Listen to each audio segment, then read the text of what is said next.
General MacArthur, often called the American shogun, observed this change with both pride and caution. The Japanese people, he wrote, possessed a spirit that could either build the world or burn it. Under Allied guidance, that spirit turned toward creation. The Ministry of Education launched reforms that emphasized science, civic responsibility, and global awareness. Women gained the right to vote, and newspapers flourished with open criticism, something unimaginable only years before. The Allied occupation, which might have bred resentment, instead became a strange partnership. American soldiers and Japanese civilians coexisted with unexpected harmony. The occupying forces shared food, medicine, even baseball. Children would gather around GIs offering chocolate bars or chewing gum, small gestures that left lasting memories. For a generation raised on propaganda that depicted Americans as monsters, these acts of kindness were transformative. The same American soldiers who once dropped bombs on Japan were now teaching English, building schools, and showing films, this time of peace, not war. Documentaries about democracy and civic participation were screened across the country. These weren't propaganda pieces, but lessons in rebuilding trust. Trust between government and people, between Japan and the world. By 1950, the physical scars of war were still visible, but the emotional tone of the nation had shifted. Streets bustled with merchants, students filled universities, and factories buzzed with the energy of recovery. The introduction of new technologies, radio, photography, and later television, gave Japan a modern voice.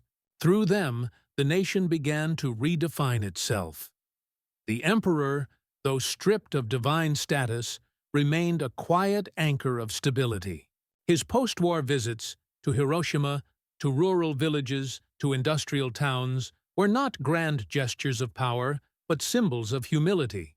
Each handshake, each bow, reinforced the idea that leadership could coexist with humanity.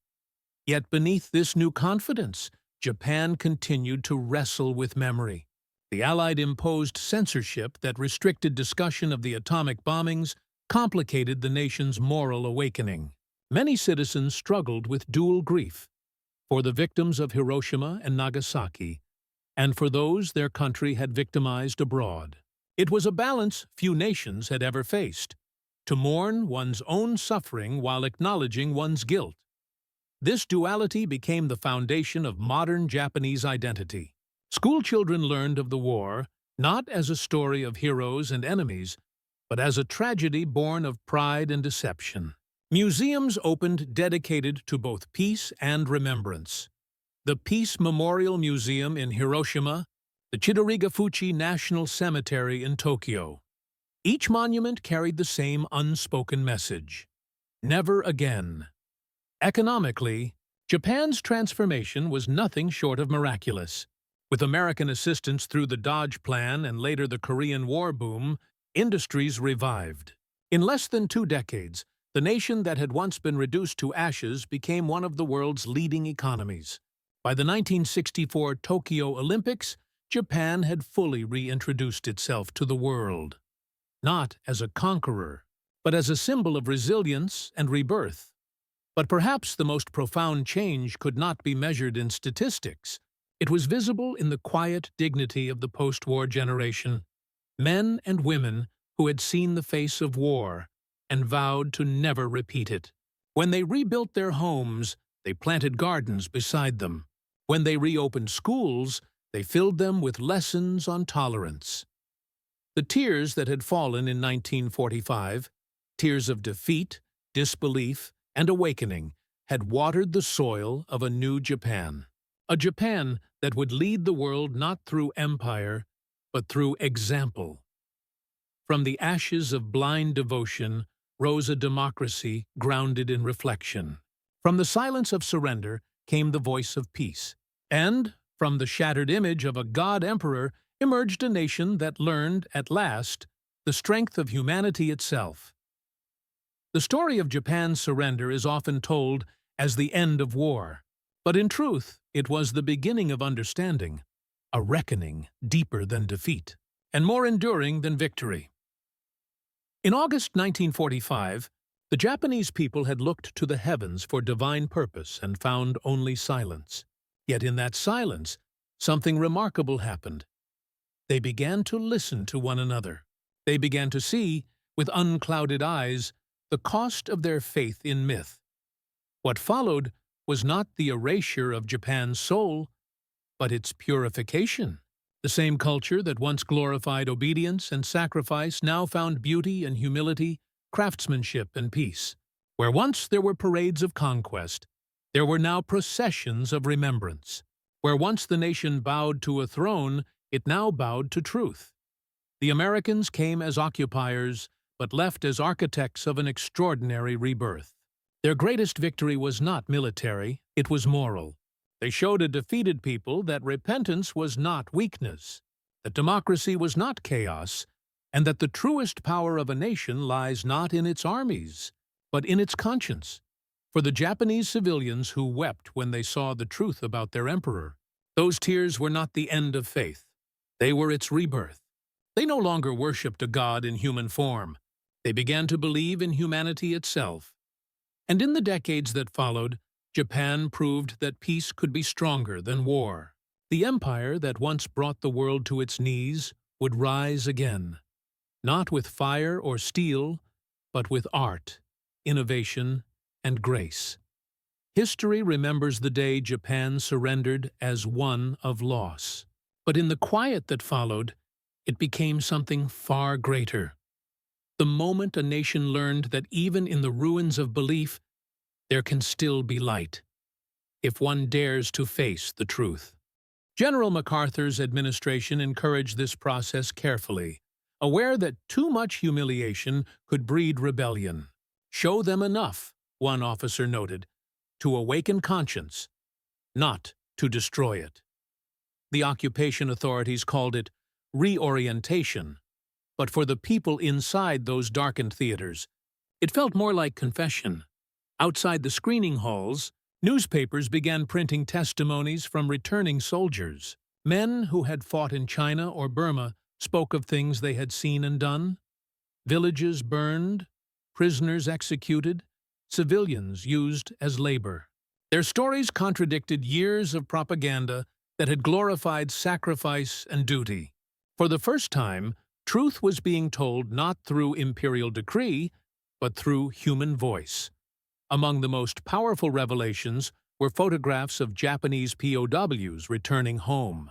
Many were skeletal, broken men who spoke of the war's futility. Their presence shattered another illusion, that death for the emperor was noble and survival was shameful. Now, survival itself was an act of courage. In rural towns, local priests and teachers began organizing small memorial services, not only for Japanese soldiers who had died, but for foreign victims as well.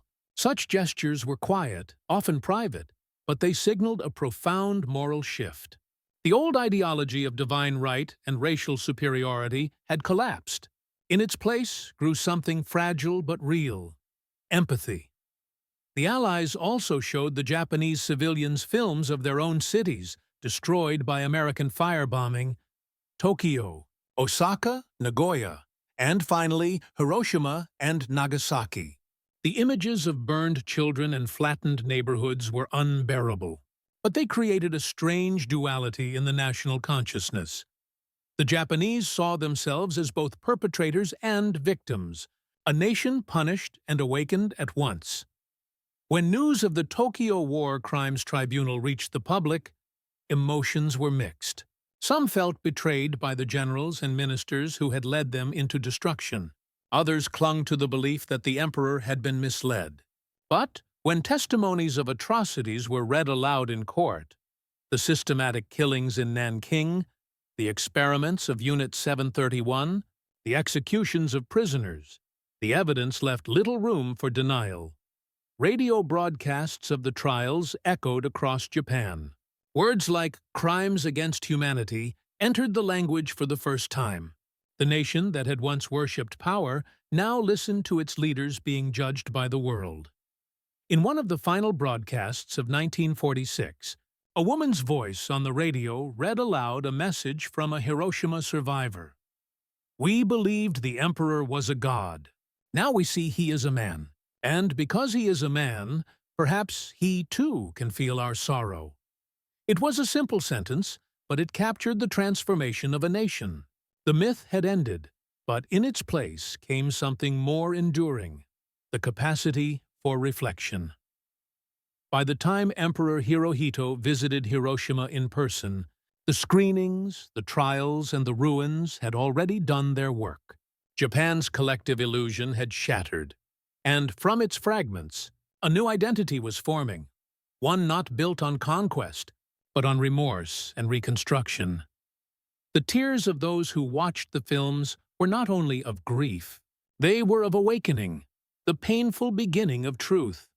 And from that truth, the rebuilding of Japan would truly begin.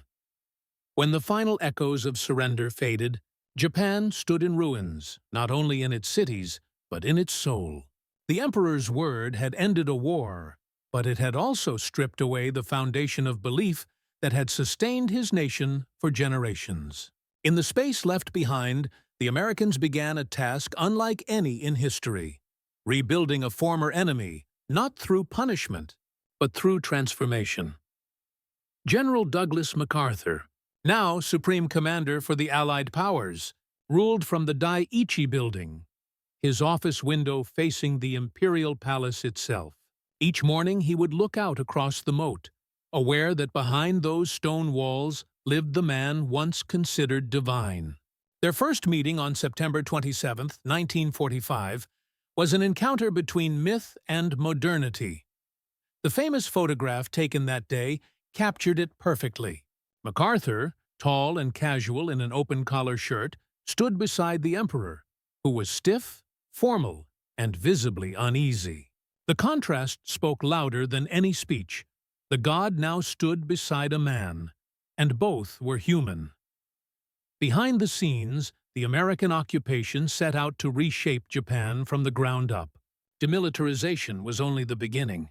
Entire institutions of thought, the education system, the press, even religious organizations, were dismantled and rebuilt to encourage democracy and individual rights. Censorship was lifted. New textbooks told a story not of divine conquest, but of human cost. The emperor himself became the central figure in this transformation.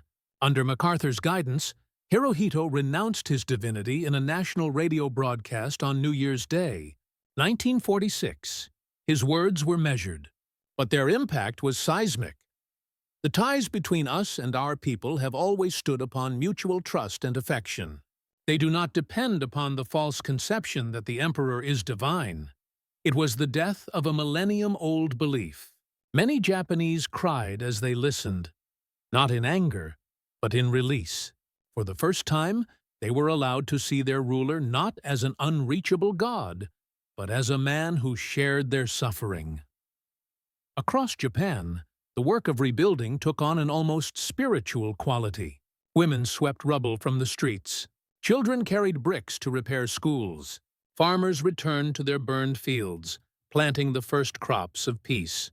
Food shortages persisted, disease spread, but a quiet determination replaced despair. The Americans distributed leaflets encouraging civic participation and freedom of thought. In classrooms, teachers led open discussions, something that had been unthinkable under imperial rule. Radio stations began airing Western music, films, and debates. The black markets that had thrived during the war slowly gave way to organized trade. But beneath this surface recovery lay a deeper transformation, moral and psychological. The films, trials, and testimonies that had shaken Japan in 1946 continued to ripple through its consciousness. For many, shame turned into resolve. Artists, writers, and journalists began to explore the meaning of guilt, memory, and responsibility. Novels like Black Rain and films like The Burmese Harp would later capture that silent reckoning. Stories of soldiers and civilians coming to terms with the lies they had believed. The arts became Japan's second tribunal, a mirror held up to the nation's conscience. MacArthur's reforms culminated in the drafting of a new constitution, signed in 1947. It enshrined democracy, human rights, and, most dramatically, Article 9, in which Japan forever renounced war as a means of settling international disputes. The empire that had once prided itself on its warrior spirit now outlawed the sword. This transformation astonished the world. The Allies had expected resistance, perhaps even revolt. Instead, the Japanese people accepted the reforms with humility, not from fear, but from fatigue and moral awakening. The old ideology had collapsed under the weight of truth, and from its ashes rose a new ideal: peace. Yet the process was not without conflict. Some nationalists whispered that Japan had been humiliated beyond repair. Others, especially the youth, embraced change with fervor. The streets of Tokyo became a paradox. American jeeps rolling past shrines where incense still burned for the war dead. But through it all, one symbol remained constant: the emperor, now walking among his people. Hirohito began traveling across the country, visiting towns shattered by bombings, bowing to widows, listening to farmers. Photographs of him standing in muddy fields, speaking to children, became iconic. The god had become a man, and in doing so, he helped his people become human again. The rebuilding of Japan was not simply economic. It was moral.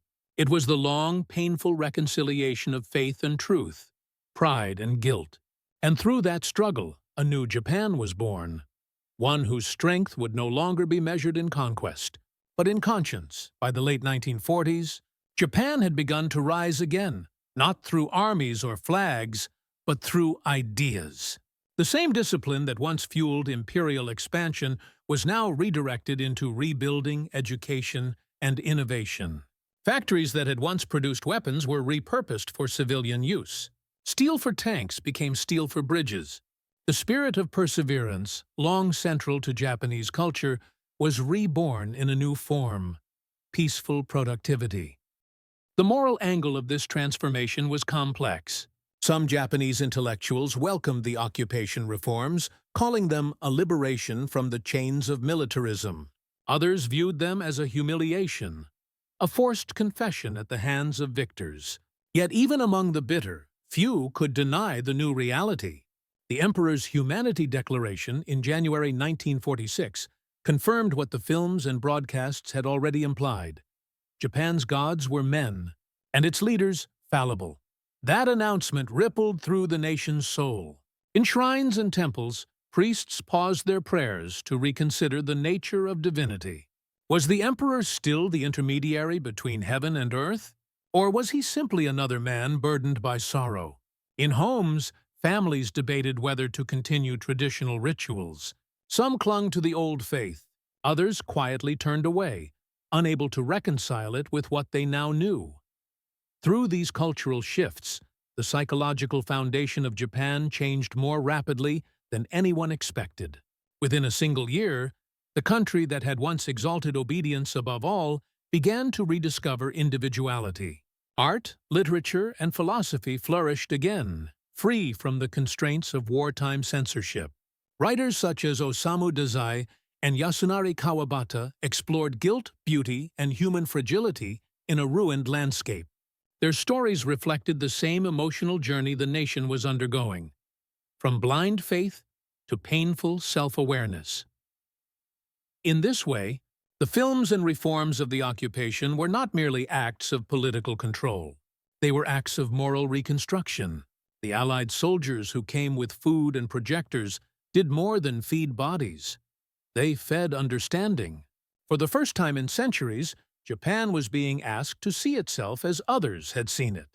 And as the truth spread, the people began to ask the question that would define their post-war identity. If the emperor was human, then what could Japan become without him as its god? The answer would come in the form of one man, the emperor himself, stepping out from behind the veil of divinity to face his people. Not as a ruler, but as a man among ruins. The winter air in Tokyo was crisp and thin when Emperor Hirohito stepped from his car and faced his people. Unguarded, unarmored, and, for the first time in history, mortal. It was early 1946, and the capital still looked like a city of ghosts. Half-burned houses stood beside empty lots where entire neighborhoods had vanished in firestorms. Snow gathered quietly over blackened timbers, softening the ruins that once echoed with the machinery of empire. The emperor's motorcade moved slowly through the broken streets. Children watched from behind their mothers' kimonos, whispering his name in disbelief. To see him in person was, for many, like watching a god descend to earth. But this god was smaller than legend, and he bowed. It began as a quiet visit to inspect the damage and offer encouragement. Yet word of his journey spread rapidly. Crowds gathered at every stop, kneeling or bowing low, unsure whether to weep or rejoice. Hirohito's expression was calm, almost expressionless, but those who saw him up close spoke of his eyes. Tired, haunted, filled with something that looked like apology. The photographs from those visits became some of the most haunting images of post-war Japan.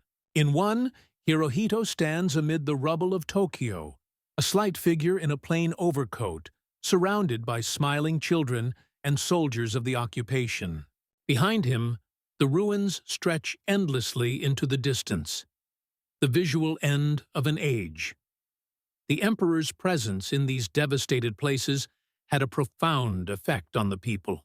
He no longer appeared as a celestial being shielded by sacred walls. He was a man walking among the broken, stepping carefully over the same ashes that covered everyone else's lives. His once imperial words, formal, distant, abstract, were replaced by simple phrases: gratitude, perseverance, renewal. "We must rebuild," he said, with sincerity and with peace. For a nation raised to believe that the emperor's footsteps could never touch common ground, this was a transformation beyond comprehension. People who had prayed to his portrait now saw him shake the hands of orphans, bow to laborers, and smile at farmers offering him rice. The divine distance had vanished. In its place stood a quiet, trembling humanity. General MacArthur understood the magnitude of this transformation. He had chosen not to remove Hirohito, believing that the emperor's survival would stabilize the country. "Destroy him," MacArthur said privately, "and you destroy Japan itself." The gamble worked.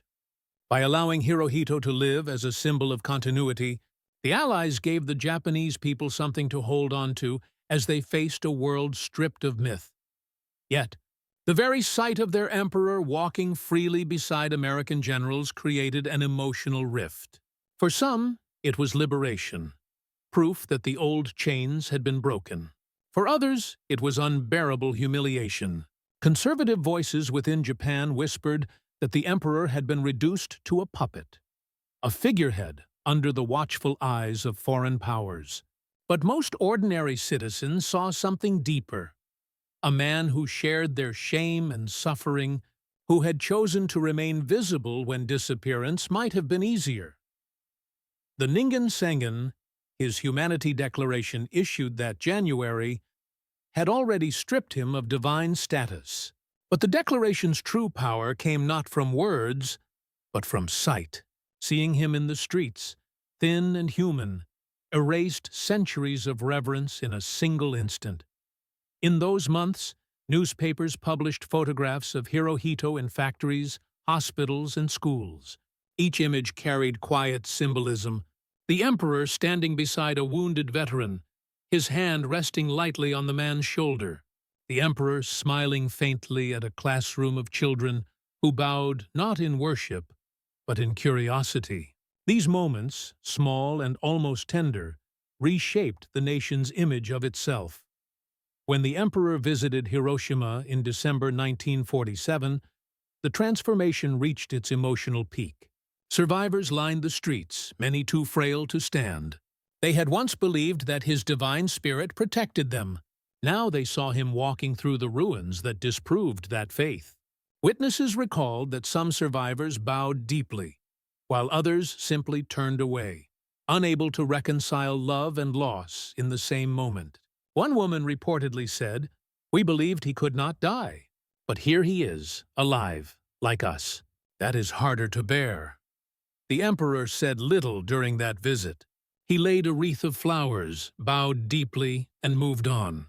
No speech could contain what the moment meant, not only for Hiroshima, but for all of Japan. This was the turning point, the death of divinity, the birth of humanity. Hirohito's quiet humility became both the symbol of defeat and the foundation for rebirth. He no longer ruled by command, but by example. By showing that even the highest among them could bow, apologize, and begin again. And yet, beyond the emperor's calm public image, another confrontation awaited the Japanese people, a confrontation with the full truth of their war, captured by the very cameras their leaders had once forbidden. The lights dimmed in a Tokyo hall that once echoed with patriotic speeches and marching songs. Rows of Japanese civilians, teachers, clerks, students, widows, sat in silence, facing a white screen. The year was 1946, and for the first time, the Japanese people were about to see what the rest of the world had already witnessed. The film projector flickered to life. A whirring sound filled the room, followed by images that seemed impossible. Burned villages, mass graves, emaciated prisoners of war stumbling behind barbed wire. The footage had been captured by Allied troops across Asia, from Nanking to the Philippines to Singapore, documenting the empire's brutal trail of conquest. There were no narrations, no propaganda slogans, no patriotic music. Only grainy, black-and-white silence punctuated by the sound of the reels. Some people in the hall gasped. Others turned their faces away. A few whispered prayers. For many, this was the first time they had seen Japan's war not as glorious expansion, but as devastation inflicted on others. Allied authorities had organized these screenings deliberately, not for vengeance, but for revelation. The goal was to dismantle the myth of purity that wartime propaganda had built. The Japanese press, tightly controlled during the war, had never shown the suffering of foreign civilians or prisoners. The Imperial Army's atrocities were whispered rumors, dismissed as enemy lies. Now, the evidence played before their eyes. One sequence showed Allied soldiers entering a prison camp in the Philippines. Emaciated men, Americans, Australians, Filipinos, stared back at the camera with hollow eyes.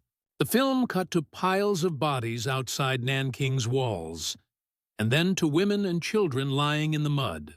The audience froze. The air felt heavy, like the silence after a prayer unanswered. When the lights came back on, no one spoke. The audience remained seated, motionless. Some men bowed their heads so deeply that their foreheads touched the floor. A few women sobbed quietly into their sleeves.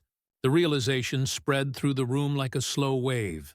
The empire that had promised to protect Asia had instead destroyed it. In other halls across Japan, similar screenings took place. These films became an unspoken form of collective reckoning. The civilians wept not only for the victims on the screen, but for the truth of what had been done in their name. Teachers who had once lectured about the emperor's divine mission now struggled to explain to their students how such horrors could have occurred under his banner. Yet within that collapse lay the seed of rebirth. Japan, humbled and stripped of illusion, would soon begin to rebuild, guided not by myth, but by truth, discipline, and the strange compassion of former enemies. And within this fragile transition, countless ordinary lives, soldiers, mothers, and children, would experience the most human of emotions: shame, grief, gratitude, and the quiet hope that history's weight could somehow be lifted. In the weeks after Japan's surrender, the country seemed to breathe for the first time in years. But every breath came with disbelief. The empire that had demanded blind devotion was gone. replaced overnight by strange men in foreign uniforms who smiled, handed out candy, and spoke of peace. For ordinary civilians, the psychological dissonance was overwhelming. They had been raised to see Americans as beasts who would desecrate shrines, enslave women, and burn every inch of their sacred land.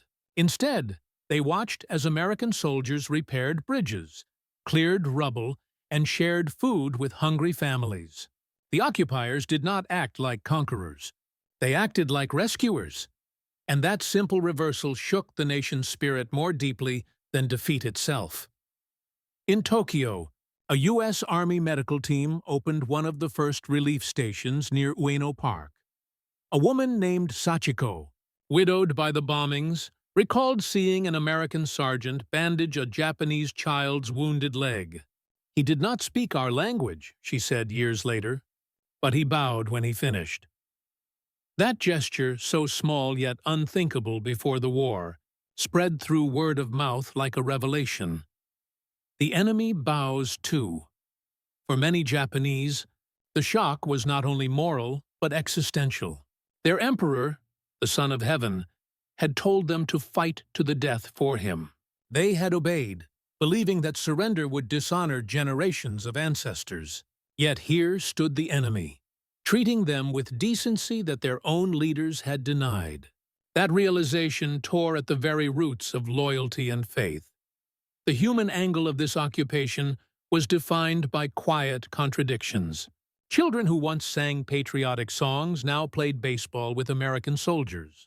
Former Imperial soldiers, ashamed and disoriented, worked under Allied engineers rebuilding bridges they had sworn to destroy. In schoolyards and ruins, two worlds met. One stripped of pride, the other uncertain of how mercy should feel. The Japanese press, heavily censored during the war, now operated under Allied supervision. Newspapers published photographs of MacArthur standing beside Emperor Hirohito, the tall, confident American towering over the frail figure in a mourning coat. The image shocked Japan.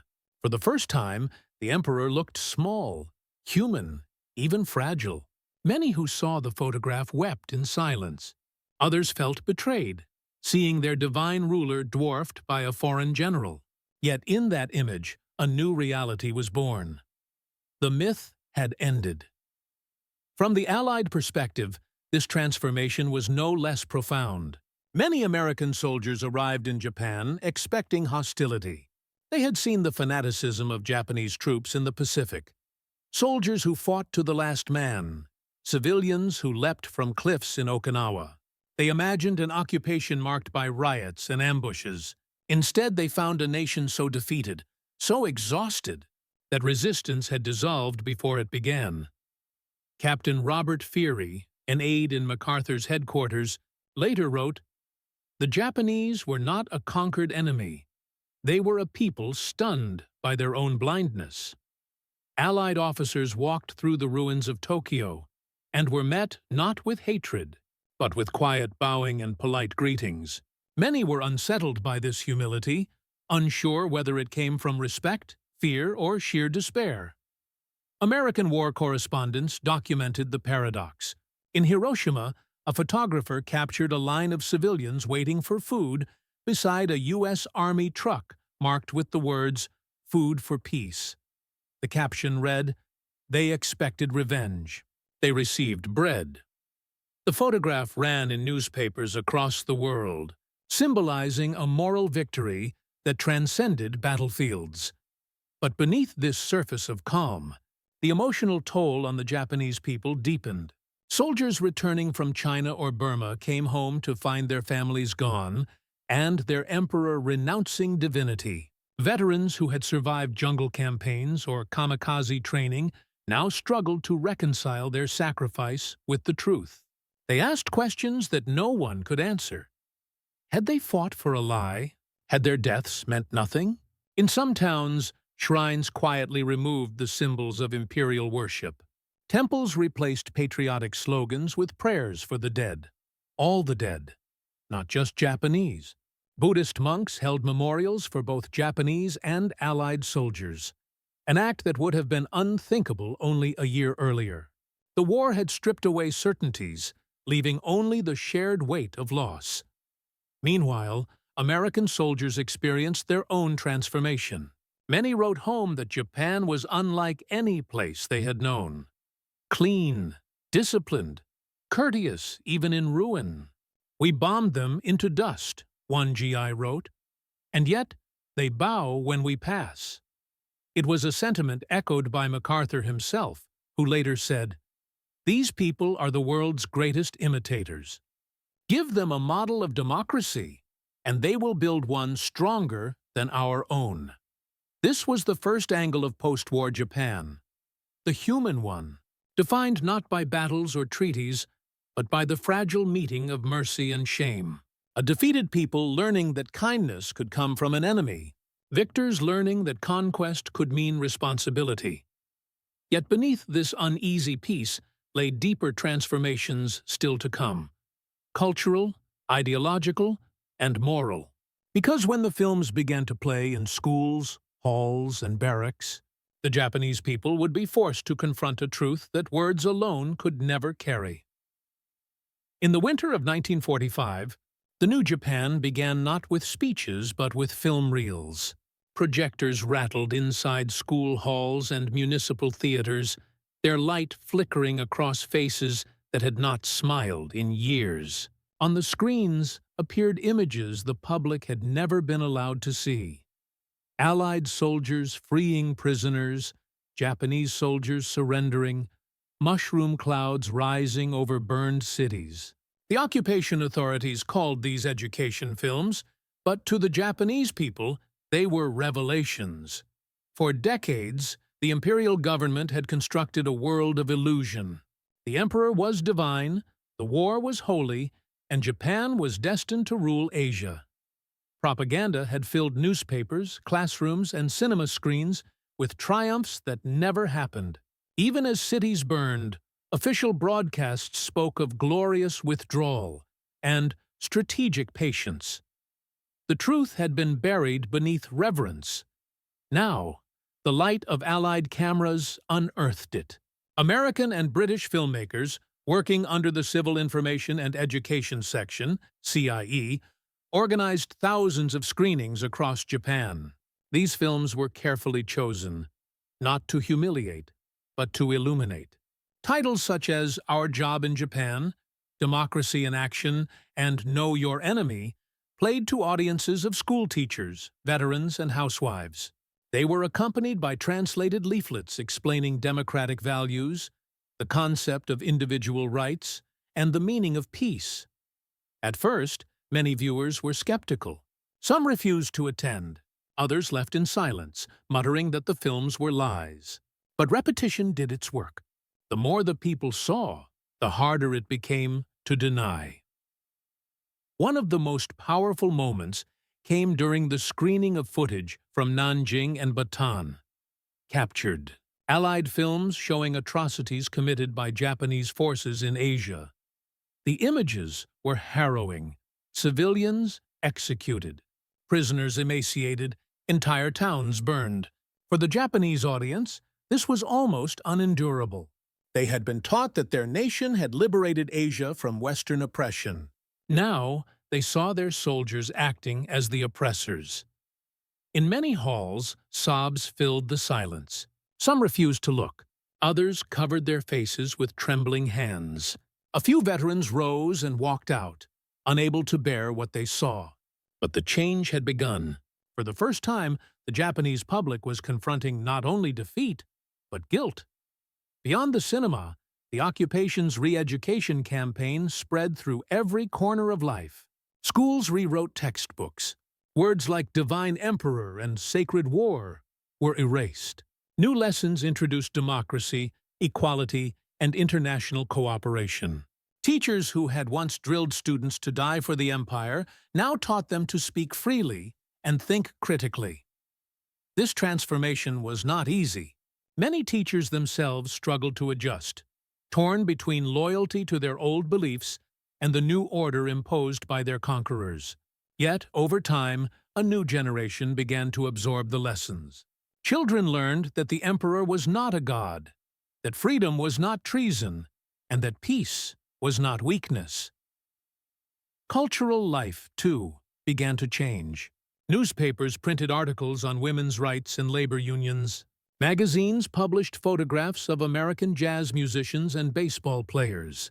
Theaters that once staged patriotic plays now hosted Western dramas and comedies. In 1946, the film Those Who Make Tomorrow depicted Japanese workers organizing for better conditions. A storyline unimaginable just a year before. But perhaps the most symbolic change was found in the radio, the same medium through which the emperor's surrender had been heard. Under Allied supervision, radio stations aired new programs promoting public debate and civic awareness. For the first time, citizens could hear differing opinions, even mild criticism of government policy. In a society that had once punished thought itself, this was a quiet revolution. August 15, 1945. The morning air over Tokyo was still heavy with the scent of ash. Charred rooftops stretched across a silent city, where once the proud heartbeat of an empire had thundered. Families gathered around wooden radios, their faces pale, their clothes worn thin from years of war and hunger. The hour was approaching noon. For the first time in history, the voice of the emperor, the living God, would speak directly to his people. The static crackled. Then a trembling voice filled the air. Soft, formal, almost broken. We have resolved to pave the way for a grand peace. Few could fully understand the archaic court language, but they didn't need to. The tone was enough. Mothers pressed their hands to their mouths. Men stared at the floor. Children clung to their fathers, whispering questions no one could answer. Japan, the invincible empire, had surrendered. The divine light they had been taught to worship had dimmed to a human whisper. And as tears fell on the tatami mats, few knew that the greater shock had yet to arrive. When American soldiers would step onto Japanese soil, not as destroyers, but as bearers of truth that would shatter everything they had ever believed. In the summer of 1945, Japan stood on the edge of annihilation. Its cities were ashes, its army broken, its people starving. Yet, the government clung to a delusion that victory could still be achieved through spirit, sacrifice, and divine favor. Since late 1944, American B-29 bombers had darkened the skies above the Japanese home islands. Operation Meeting House, the firebombing of Tokyo on March 9–10, 1945, had turned the capital into a sea of fire. In a single night, over 100,000 civilians perished. Entire districts were reduced to smoking ruins. The air reeked of burnt paper, bamboo, and flesh. Still, the propaganda machine told citizens that Japan would never yield, that the emperor's spirit guided them toward an inevitable miracle. By 18th July, even the most loyal subjects could sense the truth. The miracle would never come. Allied forces had taken Okinawa after a brutal 82-day battle, bringing the war to Japan's doorstep. Kamikaze pilots, once hailed as divine warriors, were now seen as desperate boys sent to die for a cause that no longer had direction. Inside the imperial palace, Emperor Hirohito's advisors debated the impossible. Some urged surrender. Others demanded one final, decisive battle to preserve honor. The people outside these walls, farmers, widows, orphans, had no voice in that decision. They queued for rice that no longer arrived, buried loved ones in makeshift graves, and prayed under the sound of distant bombers. Then, in early August, the world changed forever.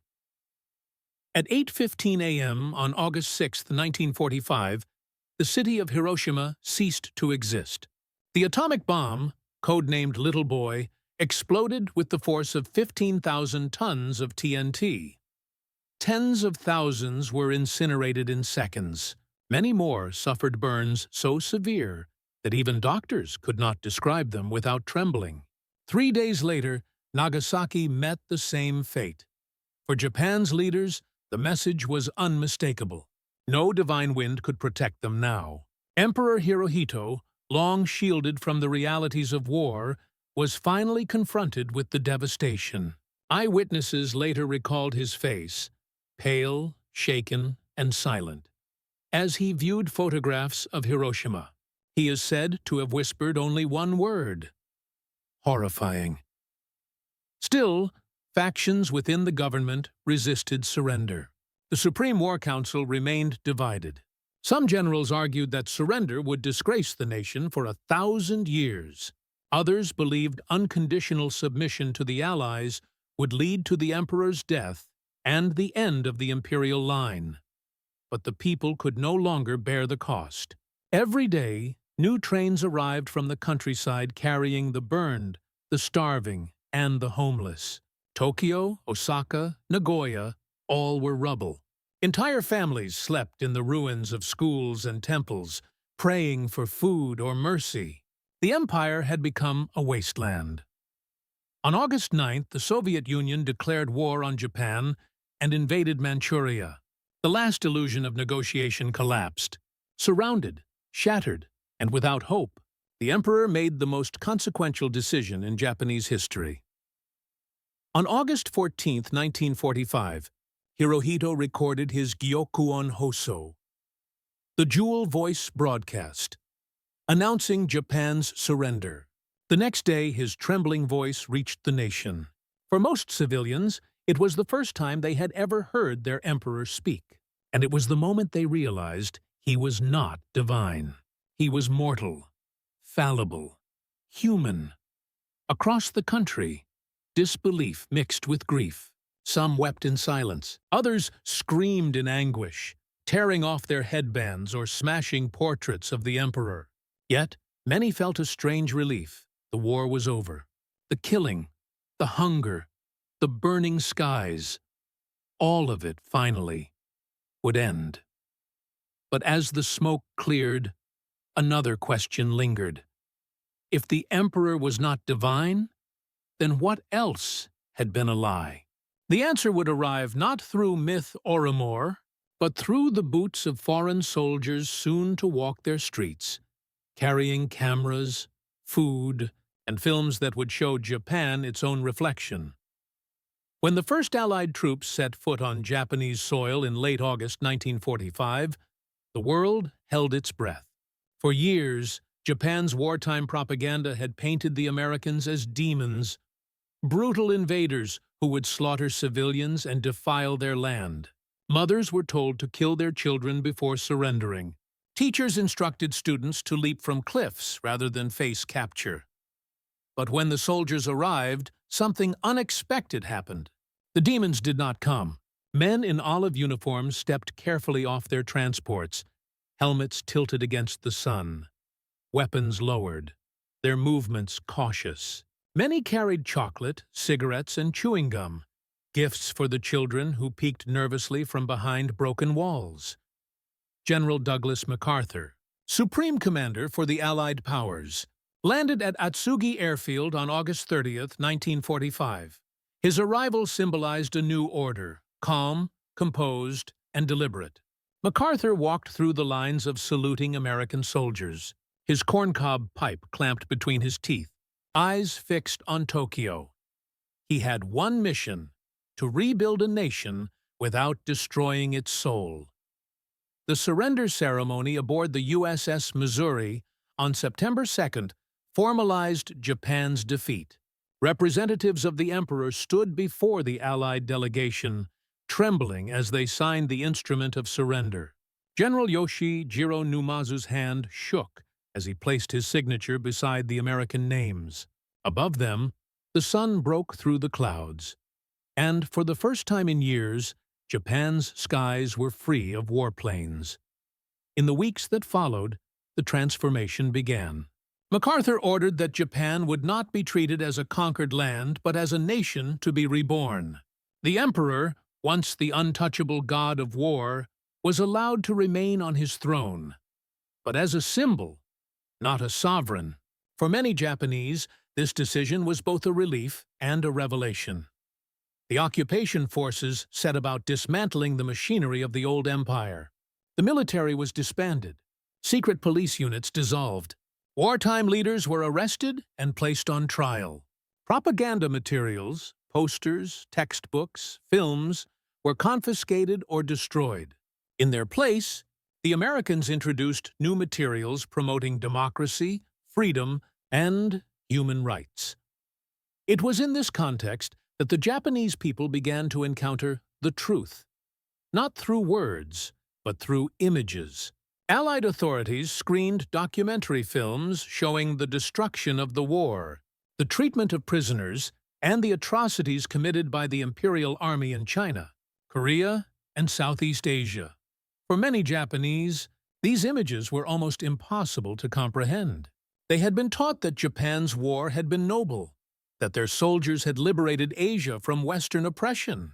Now, they saw starving captives, razed villages, and civilians executed by Japanese troops. In darkened community halls, civilians sat in stunned silence as projectors whirred. Some refused to believe what they saw. Others wept quietly, whispering that such things could not be true. Yet, as the films continued, denial gave way to silence. A silence deeper than grief. It was the silence of awakening. At the same time, the occupation administration distributed food and medicine to the starving population. American field hospitals treated malnourished civilians. Military kitchens served rice and bread in the ruins of Tokyo and Yokohama. Japanese children, once taught to hate foreigners, now lined up for powdered milk from smiling American soldiers. It was a transformation both surreal and deeply human. The emperor himself began to change before his people's eyes. In public appearances, Hirohito no longer wore military uniform. He visited the bombed cities in a simple suit, bowing to the survivors. For the first time, civilians looked upon him not as a deity, but as a man walking among them. His presence, once ethereal, now carried the quiet weight of shared suffering. In January 1946, the emperor issued his Ningen Sengen, the Humanity Declaration. In it, he renounced the divine status that had defined his reign. The statement, drafted under Allied supervision, was broadcast across Japan. The ties between us and our people have always stood upon mutual trust and affection, it read. They do not depend upon mere legends and myths. It was a sentence that broke centuries of belief. For millions, it was the moment their entire understanding of loyalty, honor, and identity dissolved.